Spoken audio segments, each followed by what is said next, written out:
Hey hello. ஒரு நாள் ஒரு அப்பாவும் ஒரு பையனும் சாப்பிட்றதுக்காக ஹோட்டல் போயிருந்தாங்க. அவங்க அப்பாவுக்கு ஒரு 85 இயர்ஸ் இருக்கும். அந்த பையன் அவங்க அப்பாவுக்கு பிடிச்ச ஃபேவரட் ஃபுட் எல்லாமே ஆர்டர் பண்ணிட்டு வெயிட் பண்ணிட்டு இருந்தாங்க.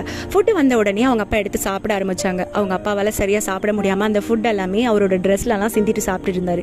இது அந்த ஹோட்டலில் இருக்கிறவங்க ஒரு மாதிரி முகம் சுழிக்கிற மாதிரி பார்த்துட்டு இருந்தாங்க. ஆனால் அவங்க பையனும் அவங்க அப்பா சாப்பிட்றத ரசித்து பார்த்துட்டு இருந்தாங்க. அவர் சாப்பிட்டு முடிச்சதுக்கப்புறம் கை கழுவுற இடத்துல கூட்டிகிட்டு போயிட்டு அவங்க அப்பாவுக்கு அது எல்லாமே வாஷ் பண்ணி விட்டுட்டு ஹோட்டல் விட்டு வெளியில் வந்தாங்க. ஹோட்டல்லேருந்து ஒருத்தர் வேகமாக ஓடி வந்து அவங்க கிட்ட, நீங்கள் ஏதாச்சும் இங்கே மிஸ் பண்ணிட்டு போகிறீங்களா அப்படின்னு சொல்லிட்டு கேட்டாங்க.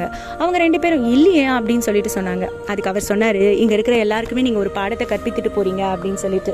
ஆமாங்க, நம்மளோட அப்பா அம்மாவை நம்ம பார்த்துக்கலனா வேற யார் வந்து பார்த்துக்க போகிறாங்க சொல்லுங்கள்.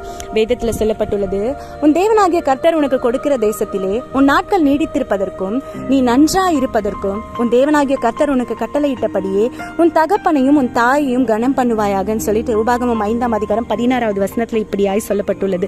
நம்மளோட சிறு வயதுல இருந்து இப்போ வரைக்கும் நம்மள எந்த அளவுக்கு கேர் பண்ணி பார்த்துட்டு இருந்திருப்பாங்க நம்மளோட பேரண்ட்ஸ். அவங்கள நம்ம எப்படி பார்த்துக்கணும். மோசையோட நியாயப்பிரமாண காலத்தில் தகப்பனையும் தாயையும் கைவிடுறவங்களை கொலை பண்ணணும்னு சொல்லிட்டு இருக்கு. ஆனால் இன்னைக்கு நம்ம கிருபையின் காலத்தில் வாழ்ந்துட்டு இருக்கோம். இது நமக்கு கிடைச்ச கிஃப்ட் மாதிரி. போதும் போதும் போதும் நிறுத்துமா, நீ சொல்லிட்டு போயிடுவ, வந்து பார்த்தா தானே தெரியும் கஷ்டம் என்னன்றது அப்படின்னு யோசிக்கிறீங்களா? கண்டிப்பாக சண்டை இல்லாத வீடு இல்லைங்க. எல்லார் வீட்லேயுமே பிரச்சனை இருக்குது. அந்த பிரச்சனையை நம்ம எப்படி ஃபேஸ் பண்ணுறோன்றது தான் முக்கியம். என் வீட்டில் சண்டை வரும்போது என் அம்மா அப்படி கோவப்படும் போது நானும் என் தங்கச்சியும் ஃபாலோ பண்ணுற ஒரு ட்ரிக்ஸ் நான் உங்களுக்கு சொல்லித்தரேன். இதை ஃபாலோ பண்ணி பாருங்களேன். அவங்க முன்னாடி போய் நின்று அவங்க பார்த்து கையெடுத்து கும்பிட்டு பிரைஸ் தி லார்ட் சொல்லுங்களேன். கண்டிப்பாக எவ்வளோ கோவத்தில் இருந்தாலும் அவங்க திரும்பவும் சொல்லிவாங்க. அப்படி சொல்லும்போது அந்த சண்டையே இருக்காதுங்க. சண்டை இல்லாமல் சமாதானம் மட்டுமே இருக்கும். ஸோ உங்கள் வீட்லேயும் இந்த மாதிரி ட்ரை பண்ணி பாருங்கள். சண்டை இல்லாமல் சமாதானமாக வாழுங்க. ஆமீன்.